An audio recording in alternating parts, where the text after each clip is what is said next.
Hello বন্ধুরা, আজকে আমি চিকেনের একটি নতুন রেসিপি ট্রাই করলাম। প্রথমে চিকেনটাকে ভালো করে ধুয়ে তার মধ্যে লবণ, হলুদ, জিরে গুঁড়ো, ধনের গুঁড়ো, আদা রসুন বাটা, গোলমরিচের গুঁড়ো, লেবুর রস দিয়ে ম্যারিনেট করে আধ ঘন্টার জন্য রেখে দিলাম।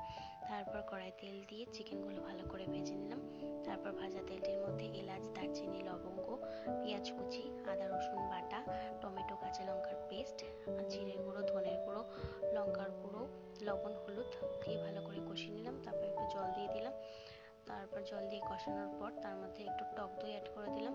টক দই দিয়ে ভালো করে মশলাটা কষানোর পর তার মধ্যে ভেজে রাখা চিকেনগুলো অ্যাড করে দিয়ে ভালো করে কষিয়ে নিলাম। তারপর জল দিয়ে দিলাম। জল দিয়ে একটু নাড়াচাড়া করে 20 থেকে 30 মিনিট ফুটিয়ে নিলাম। তারপর ঢাকনা তুলে তার মধ্যে কাসুরি মেথি আর ধনেপাতা কুচি দিয়ে কিছুক্ষণের জন্য ঢেকে রাখলাম। তারপর গরম গরম ভাতের সাথে আমার বিসিম্যানকে সার্ভ করলাম। তোমরা জানিও রেসিপিটা কেমন হয়েছে, আর ভালো লাগলে একটু লাইক, কমেন্ট, শেয়ার।